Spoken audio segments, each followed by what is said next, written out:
Welcome to Yeukai Business Show, UK's premier business show where we feature business thought leaders, high achievers, and industry experts. Today's episode is brought to you by World Outsourcing Solutions Limited, a company that specializes in helping executive business owners with virtual assistant services and business growth systems. Here's your host, Yeukai Kajidori.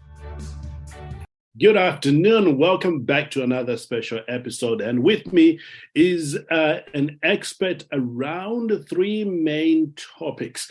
Now, if you are used to just getting an expert in one area, today we have something which is far better than what we normally do. You're going to discover how you too, as a business owner, can focus or can benefit from wealth management, retirement planning, succession planning, or exit planning. In fact, there's a whole lot of things we're going to be covering today. And the gentleman with me who's going to be covering that, his name is Ahmie Baum. Ahmie, thank you so much for joining us here on the show for the first time. It's my pleasure. Looking forward to presenting some valuable information to your audience. Incredible. Now, I understand you have been in charge of the Interchange Capital Partners for for over 40 years now. Talk to me maybe one or two things that you have learned that you know beyond any shadow of doubt that is true when it comes to wealth management. Wow, that's a pretty big question. So first, let's get some of the patterns and the data set. We started Interchange Capital Partners 2.5 years ago. I'd spent 40 years on Wall Street working with various financial service firms and banks. And when we recognized that we were limited in terms of what we could do as it related to services and planning, and we had a growth strategy around helping business owners grow and scale, as well as ultimately transition, we decided that we would be better off in the independent space. And that's when we started Interchange Capital Partners on my 65th birthday.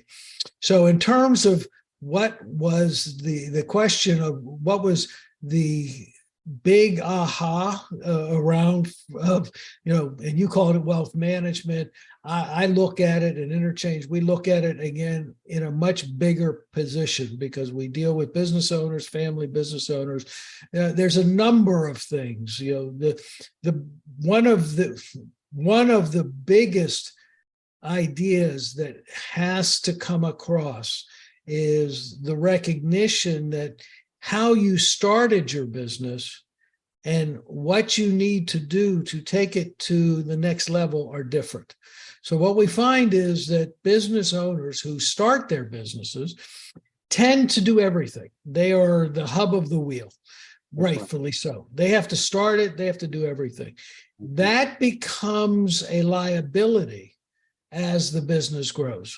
And so one of the things that we recognize with successful business owners is they're control freaks. They love to control everything. And they don't recognize that one of the biggest things that they have to do is learn how to delegate.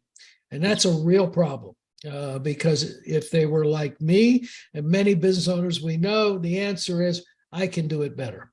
And therefore they don't do that. So the first step is the recognition that in order for you to move, to grow, scale, build your business into something bigger, and then ultimately transition it either to employees or family or an outside buyer, you have to begin to become what we call an inconsequential owner, meaning that not that you're not involved, but that you have people and processes in place that support you and your business. Because when a buyer comes in, certainly a strategic buyer, anyone comes in, they're going to discount the value of your business if you're doing everything. If you own the relationships, if you're running all the operations, they're going to discount that because the recognition is that, ultimately you're not going to be there. So the number one thing is learn how to delegate. and move yourself out of the hub of the wheel and bring in expertise, whether internal or external, to be able to help grow and build that. So that would probably be the number one piece.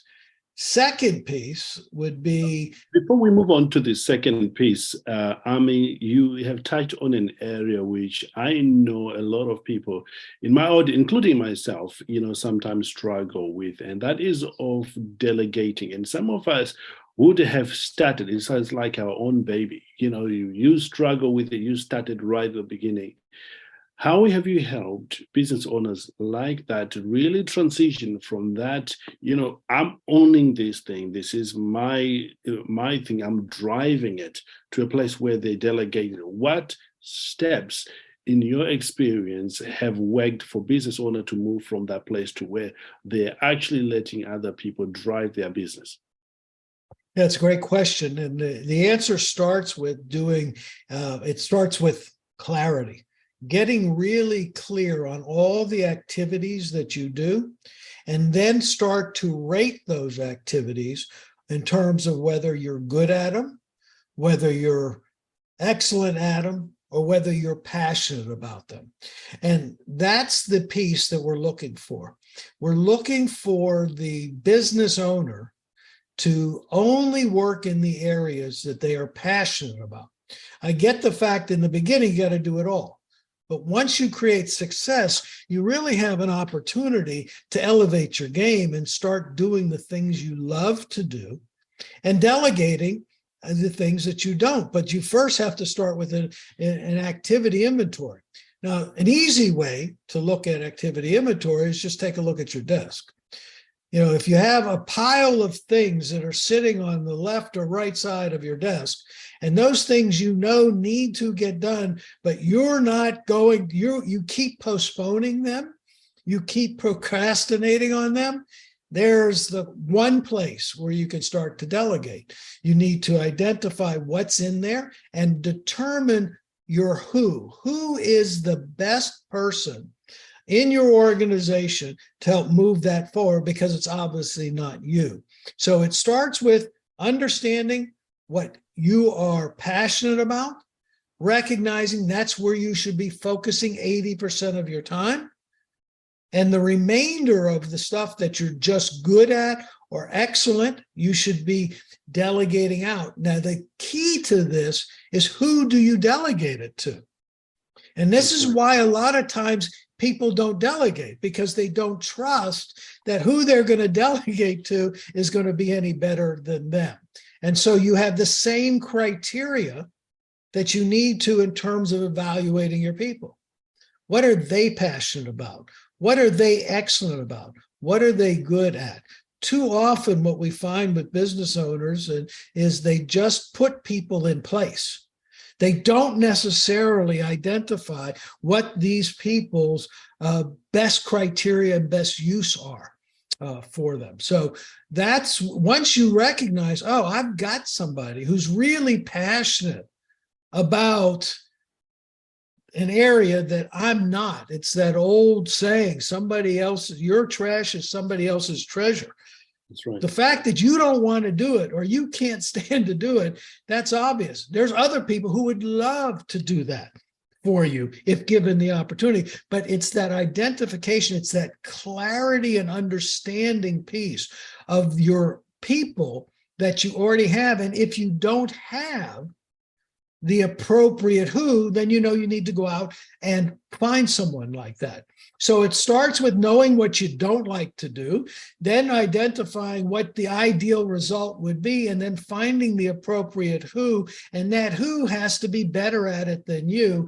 And therefore now you'll have some faith and confidence that you can delegate it and know that there's going to be a better outcome. Amazing. That sound, makes perfect sense.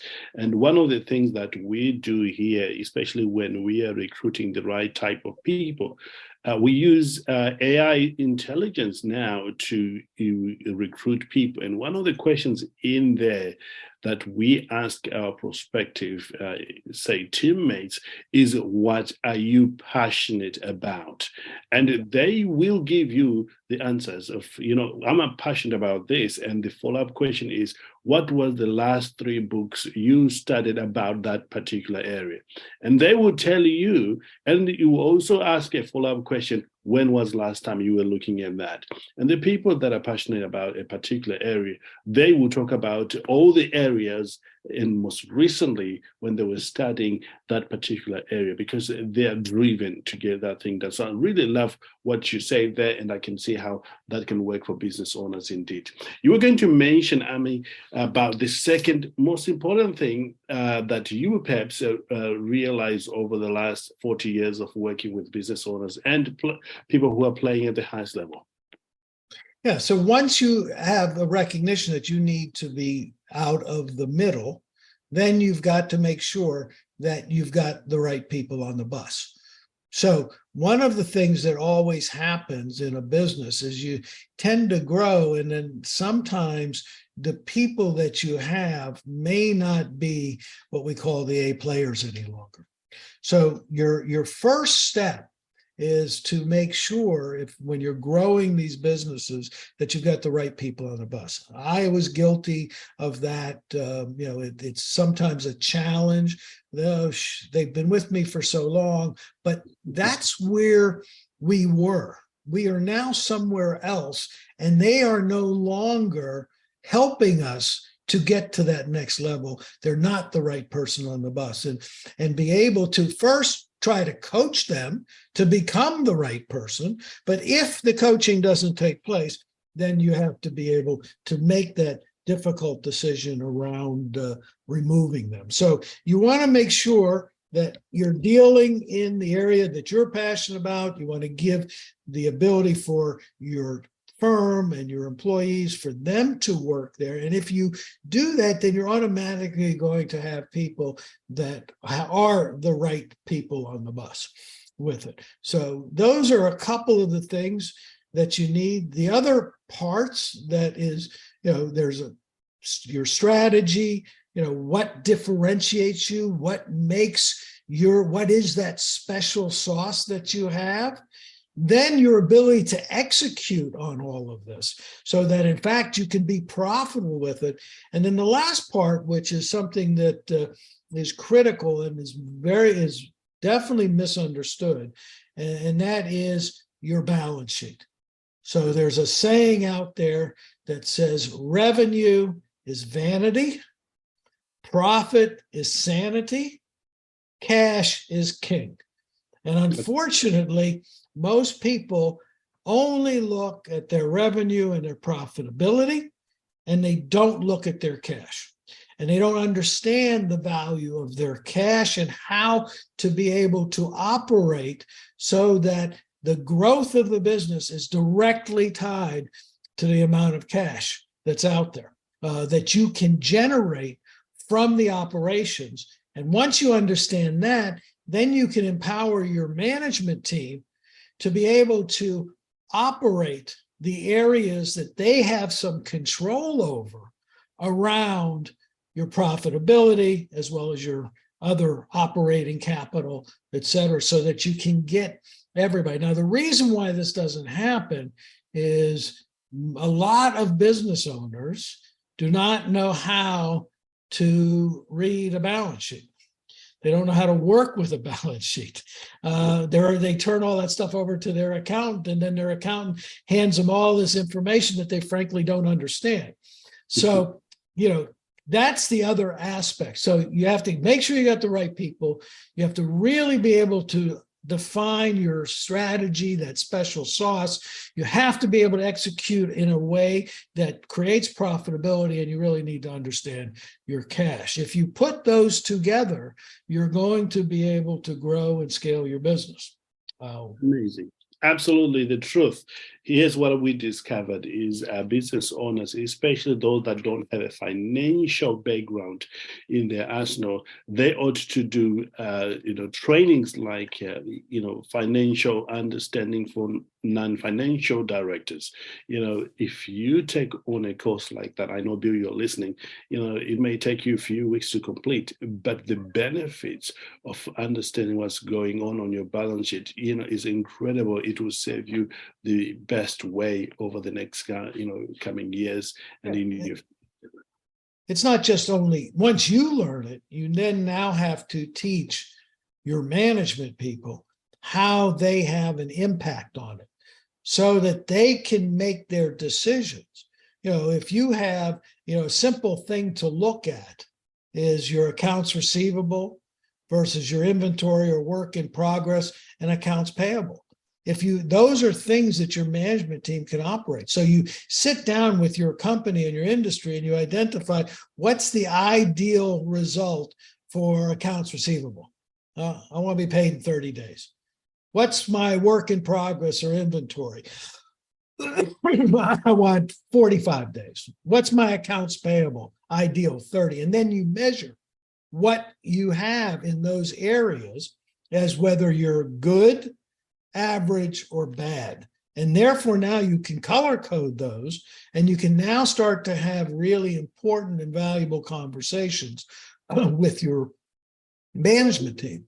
We met with a very successful business that their receivables were out of whack, and their payables were out of whack, and their inventory, and they didn't know. The CEO, the owners of the company, did not know how to be able to solve for that. They would just go and continue to harp on their people, but they didn't really build any structure into that. And by working with our system, they were able to take non-financial people, to your point. Most people are not, they just don't have the skill set to work with these financial, but to get these non-financial people to understand the story of the cash and the money so that they can begin to have a positive impact on that. Amazing. Absolutely love that. And Bill, if you want to know more about what we're talking about in a minute, we'll give you exactly the link to where you can find out more. Ahmie, before we tell people where they can connect with you, do you have final thoughts about wealth that you wish somebody had told you right from the beginning when you were starting your journey in business? Wow, you ask great questions. I think the answer is everybody has a different definition for wealth. And I think for me, when I expanded my definition to realize that it was all about the success of the larger group, so the success of my family, myself, my community, my employees, my clients or customers, as I started to expand that, into to a elevated definition around wealth. The other thing that I have learned over the years is with wealth comes complexity, and with that complexity, the way that you have built your wealth tends to create you in the middle again. So we like to tell everybody your wealth has created a second business. Are you treating your wealth like a business? And the answer is no. You're having separate siloed conversations with all the advisors that are necessary for successful wealth outcomes. And so by bringing someone like Interchange Capital to once again be that hub of the wheel and allow you to be able to utilize them so that you're now having collaborative, comprehensive conversations around tax, legal, protection, philanthropy, charitable giving, wealth enhancement with the various players, you're going to have much more successful outcomes. There is this do-it-yourself mentality around wealth management, which really tends to reduce the wealth that most people have, because there's, like a financial statement, like a business, it's not just as simple as sometimes the media portrays it to be. Indeed. Well, there you have it, ladies and gentlemen, just a taste of what you can learn from Ahmie. And I want to encourage you to follow us on social media. Where can people connect with you and carry on learning from you? Well, they can certainly email us at team@Interchange, C as in capital, P as in partners. So it's team@interchangecp.com. They can always go to our website and contact us through that, which is the same, www.interchange, C as in capital, P as in partners.com. There's lots of information that we have there about who we are, what we do, how we do it, and where the value is. They can contact us that way as well. Outstanding. This has been great, Ahmie. Thank you so much for joining us here on the show. We certainly would love to keep in touch and maybe come back and talk about another crucial aspect of wealth. And clearly, you're very generous with your knowledge. Thank you for being here with us today. My pleasure. I hope your audience found it valuable. Incredible.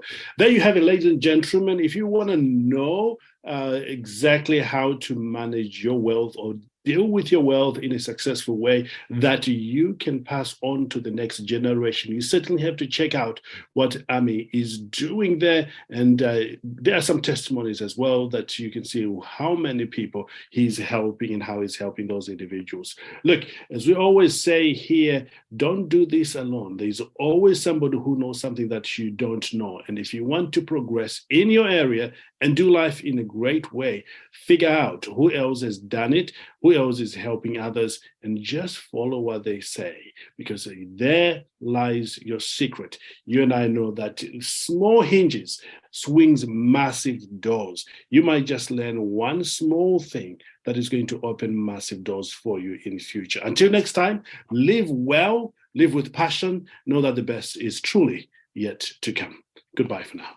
Thank you for listening to Yeukai Business Show. We will be back to bring you more episodes with success stories and advice straight from the experts. Want more? Check out www.yeukai.businessshow.com. Get your free trial of our virtual assistant service today. Just visit www.worldoutsourcingsolutions.com. Quote WOS18 or send us an email at support@worldoutsourcingsolutions.com.